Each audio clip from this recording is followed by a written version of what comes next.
الکه منجان ماما د مینوالو ته یو نوی شعر ډالې کا ښه واوره.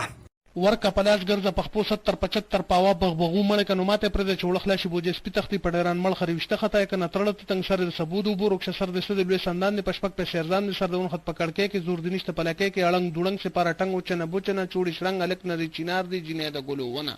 السلام علیکم قاری صاحب. وعلیکم السلام. بچے څه ګورئ؟ په دې کیبل باندې څه فلم ملم ګورو قاری صاحب نو. استغفر الله استغفر الله. نن سبا پر کیبل ډیر خاص کا چینل راځي یار. قاری صاحب زموږ په دې خو سفاره جی خوستا پتار کې اوپر اخینو. لکه یار دا انګريز پرون د امریکای نه راغلی دی ګوره. ها دا سویا راځي چې ورسره بولګو. هلو ستاسو کنټری کې غیر مذهب او تا نوکریانې ملاويږي او جی زمونږ په ملک کې وابډا والا ټول کاپیران دي. لکه یار دا انګريز پرون د امریکای نه راغلی دی ګوره. ها دا سویا راځي چې ورسره بولګو. هلو ستاسو کنټری کې غیر مذهب او تا نوکریانې ملاويږي او جی زمونږ په ملک کې وابډا والا ټول کاپیران دي.